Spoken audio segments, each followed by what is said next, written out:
बहुत स्वागत। आप देख रहे हैं एमपी अब तक। आपके साथ मैं हूं ललित प्रजापति। भोपाल में शिवराज कैबिनेट की अहम बैठक हुई। कई अहम प्रस्तावों को इस बैठक में मंजूरी मिली है।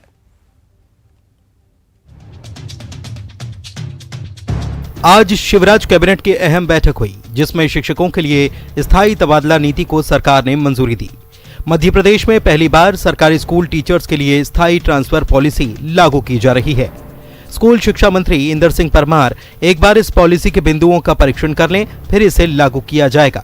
स्कूल शिक्षा विभाग के मुताबिक टीचर्स के अलावा अन्य कर्मचारियों के ट्रांसफर में यह पॉलिसी लागू होगी, जिसके मुताबिक टीचर और अन्य संवर्ग के ट्रांसफर हर साल 15 मई तक किए जाएंगे। स्वैच्छिक ट्रांसफर के लिए टीचर्स को ऑनलाइन आवेदन करना होगा। ट्राइबल एरिया में प्रशासकीय आधार पर पदस्थ टीचर को प्रोत्साहन भत्ता भी मिलेगा। पहले प्राथमिकता के आधार पर प्रशासनिक और फिर स्वैच्छिक ट्रांसफर होंगे। एक नवीन स्कूल शिक्षा विभाग की स्थानांतरण नीति जारी किए जाने का भी तय किया है और उसमें प्रमुख रूप से ये 23-24 की प्रभावी नीति होगी। सभी संवर्ग के लिए स्थानांतरण प्रक्रिया 31 मार्च से 15 मई के मध्य पूरी की जाएगी। इस पर सैद्धांतिक सहमति हुई है।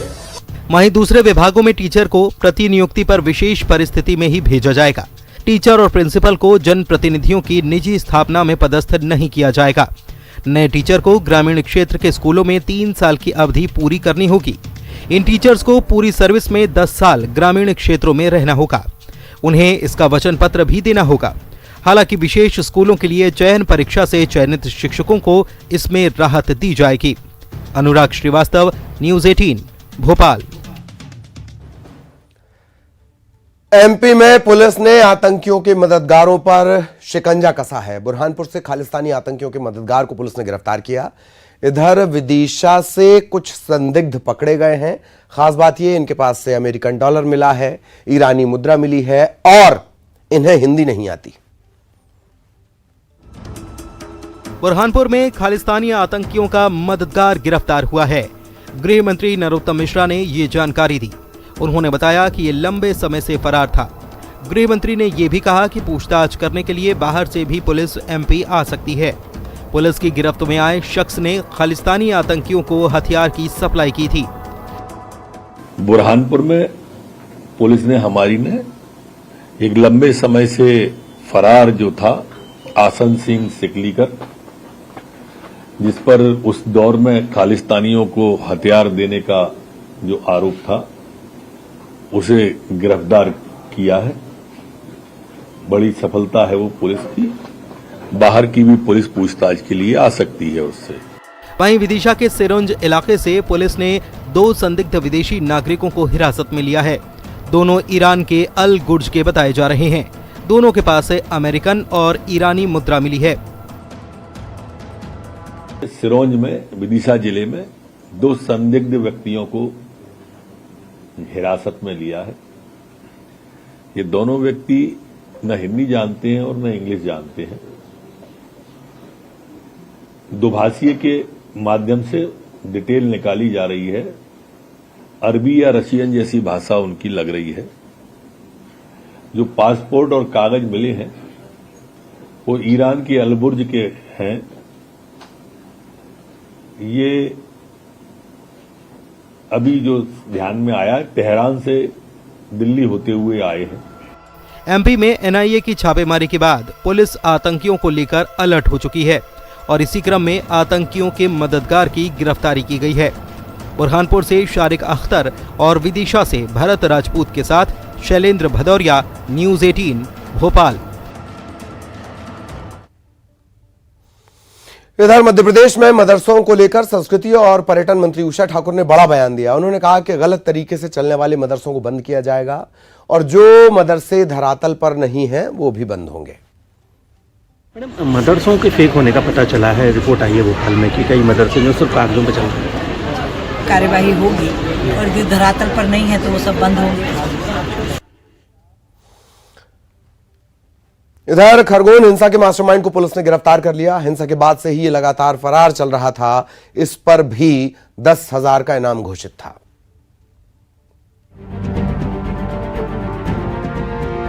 रामनवमी के जुलूस के दौरान खरगोन में हुई हिंसा के मास्टरमाइंड समीर उर्फ झंडा को पुलिस ने गिरफ्तार कर लिया है।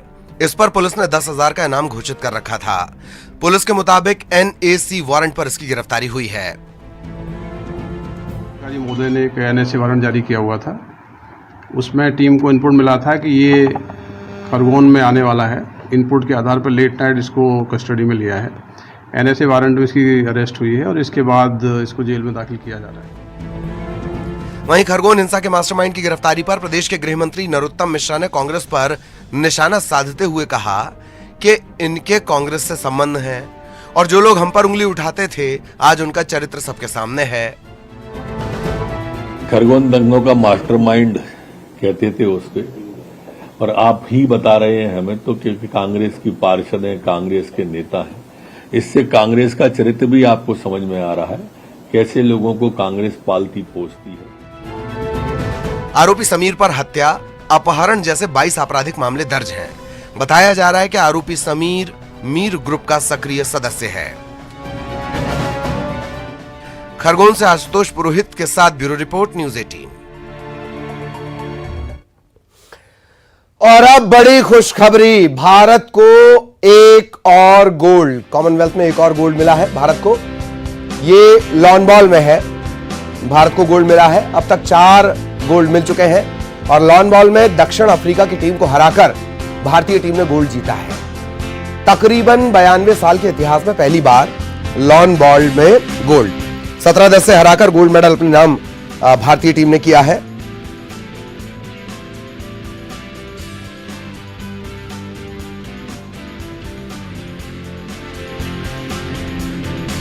लवली चौबे, पिंकी नयन, मोनी सैकिया और रूपा रानी तिर्की, शानदार प्रदर्शन इनका रहा और अब एक और गोल्ड, चौथा गोल्ड।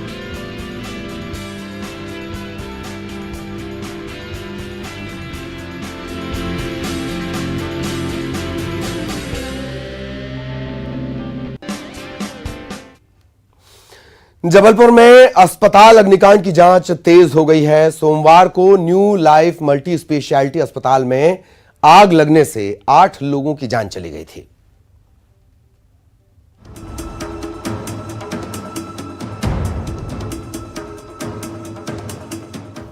जबलपुर में अस्पताल अग्निकांड की जांच तेज हो गई है। जांच कमेटी ने जांच शुरू कर दी है। संभाग आयुक्त बी चंद्रशेखर की अगुवाई में जांच टीम ने अस्पताल का निरीक्षण किया। करीब 1 घंटे की जांच के बाद अधिकारियों ने वहां रखे जनरेटर की भी जांच की। तक जो हमने परीक्षण किया है उसमें जो NOC जारी है उसमें 24 बिंदु है। 24 में इसके अलावा हम ये भी परीक्षण कर रहे हैं कि जो बिल्डिंग कोड है, नेशनल बिल्डिंग कोड का जो पार्ट 4 है जो फायर सेफ्टी से डील करता है। वहीं पुलिस ने अस्पताल संचालकों के खिलाफ मुकदमा दर्ज किया है। जबलपुर अस्पताल अग्निकांड के बाद जिला प्रशासन अलर्ट है। कलेक्टर ने शहर के सभी अस्पताल संचालकों के साथ बैठक की, जिसमें नगर निगम कमिश्नर और CMHO भी मौजूद रहे।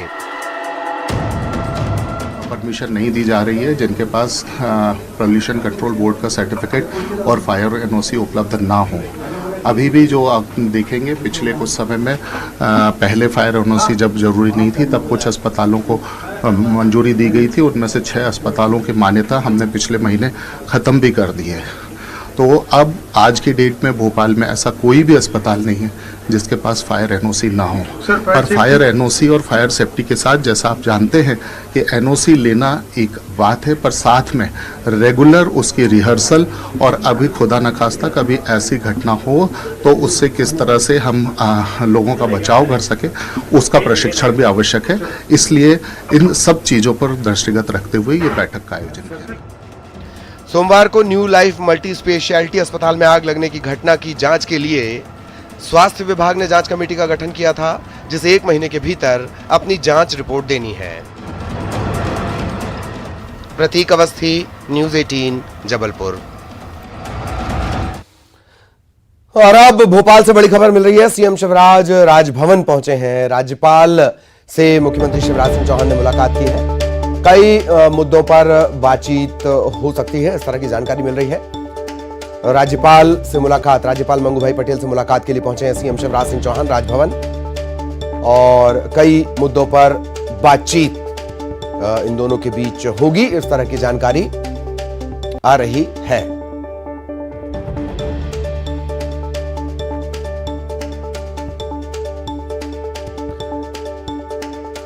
तो राज्यपाल से मुलाकात के लिए मुख्यमंत्री शिवराज सिंह चौहान पहुंचे हुए हैं राजभवन। ये तस्वीरें उनके राजभवन पहुंचने की, और सीधे राजभवन के करीब ही आपको लिए चलते हैं, भोपाल लिए चलते हैं। क्या कुछ इस मुलाकात में आ सकता है, इस जानकारी के साथ शरद हमारे सहयोगी हमारे साथ जुड़ रहे हैं। शरद के पास आपको लिए चलेंगे, कई मुद्दों पर मुलाकात होनी है, शरद के पास लिए चलेंगे। शरद, राजभवन पहुंचे हैं मुख्यमंत्री, क्या कुछ अपडेट?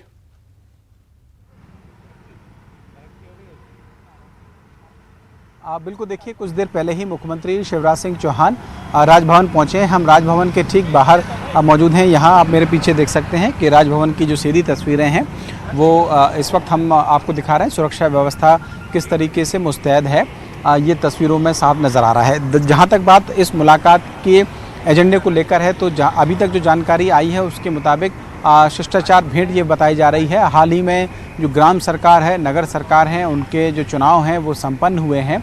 उसके बाद में ये मुलाकात है, महत्वपूर्ण मानी जा रही। एक और जो महत्वपूर्ण मुद्दा है वो दरअसल ये भी है कि घर घर जो तिरंगा अभियान है वो स्वतंत्रता दिवस के मौके पर चलाया जाना है। वो जो अभियान बड़े पैमाने पर चलाने की जो बात है वो की गई है। हर घर पर तिरंगा फहराने का जो अभियान है वो बीजेपी का है, सरकार भी उसमें सहभागी है। इस तरीके के जो कई अहम मुद्दे हैं वो माना जा रहा है अभी तक की जानकारी के मुताबिक कि इस चर्चा के केंद्र बिंदु में रहेंगे। हालांकि और क्या कुछ बातें होती हैं इस मुलाकात में, ये मुलाकात होने के बाद शायद और ज़्यादा स्पष्ट होगा। जी। और शरद, वजह ये भी लगती है कि आप चूंकि वहीं राजभवन के रूट पर हैं और दरअसल ये चुनावी साल है तो हर मुलाकात अपने आप में बड़ी खास हो जाती है। शरद,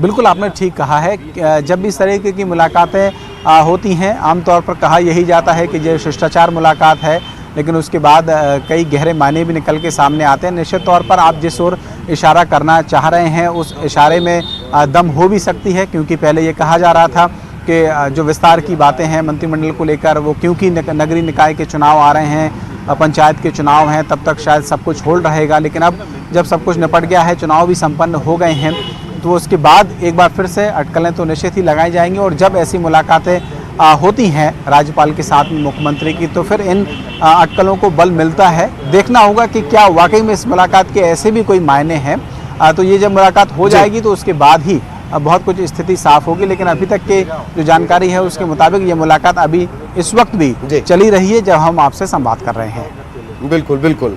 और राजनीति में वैसे भी शिष्टाचार की मुलाकातें जो कही जाती हैं वो सियासत में लंबी पारी खेलती हैं। बहुत बहुत शुक्रिया शरद आपका इस तमाम जानकारी के लिए। इधर निकाय चुनाव की जंग में सभापति को लेकर संग्राम शुरू हो चुका है। ग्वालियर में कांग्रेस के सभापति बनाने के दावे से बीजेपी घबरा गई है। उसने पार्षदों की बाड़ेबंदी शुरू कर दी है। बाड़ेबंदी शब्द आपने राजस्थान में अक्सर सुना होगा, पार्षदों को एकजुट रखना। बीजेपी अपने पार्षदों को लेकर दिल्ली पहुंच गई है। जिला अध्यक्ष कमल मखीजानी की अगुवाई में पार्षद दिल्ली रवाना हो गए। मेयर पद हारने के बाद बीजेपी सभापति पद नहीं गंवाना चाहती है। डबरा के पार्षदों को लेकर पूर्व मंत्री इमरती देवी दिल्ली पहुंची हैं। यहां उन्होंने केंद्रीय मंत्री ज्योतिरादित्य सिंधिया से मुलाकात की है।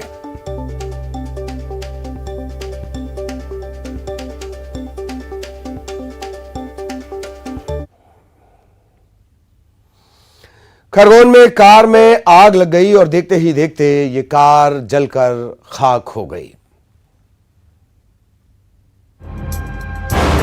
आग की लपटें धू धू कर जली कार। ये तस्वीरें खरगोन की हैं। यहां सिंचाई कॉलोनी में खड़ी कार में आग लग गई। कार में आग लगने से हड़कंप मच गया। आग इतनी भीषण थी कि कार मिनटों में जलकर राख हो गई। कार जलने के दौरान धमाके होते रहे। इस दौरान घबराकर लोग घरों से बाहर निकल आए। सड़क पर खड़ी कार शोलों में घिरी थी। आग लगने की सूचना मिलते ही मौके पर फायर ब्रिगेड पहुंची और आग पर काबू पाया गया, लेकिन तब तक कार जलकर राख हो गई थी। कार में आग कैसे लगी इसका पता नहीं चल पाया है। बताया जा रहा है कि ये एलपीजी कार थी। इसे कंस्ट्रक्शन कंपनी के इंजीनियर ने किराए पर लिया था। बताया जा रहा है कि कार का ड्राइवर पानी पीने गया था, लेकिन जब पानी पीकर आया तो कार जल रही थी।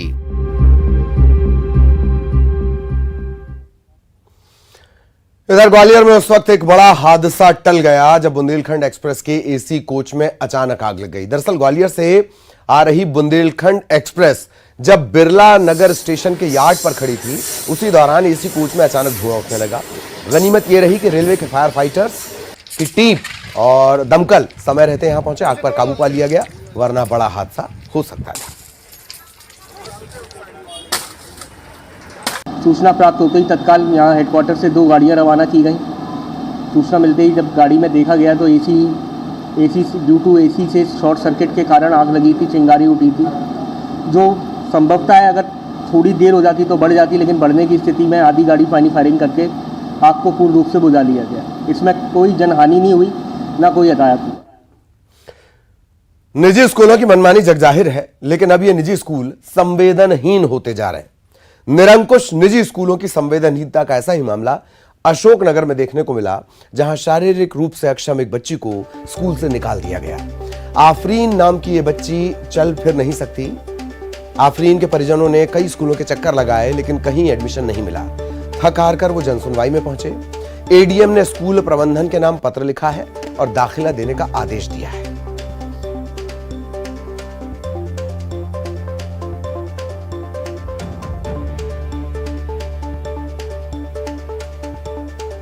समस्या आ रही है, इसका बैलेंस पैरों का खत्म हो चुका है और उसका इलाज चल रहा है पूरा।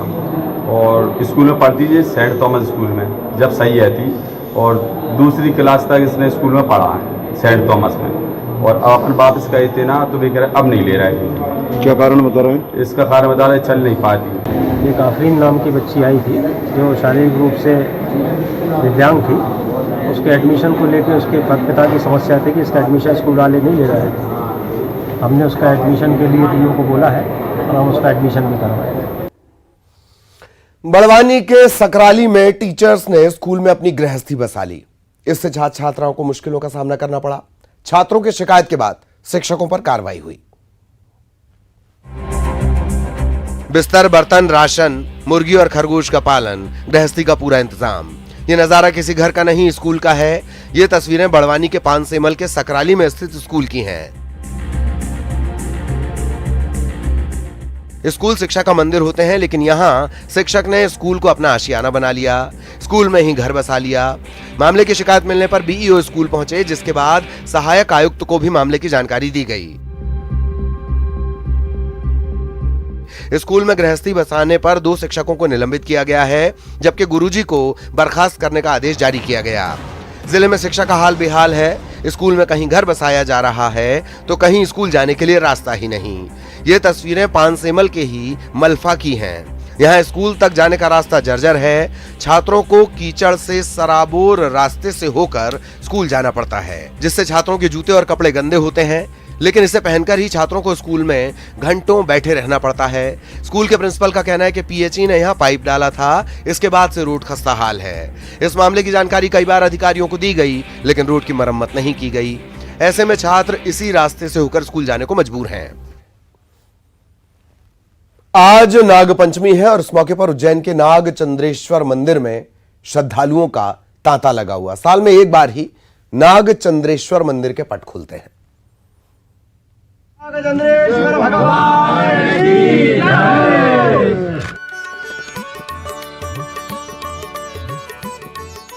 उज्जैन में नागचंद्रेश्वर के मंदिर के पट रात 12 बजे खुले।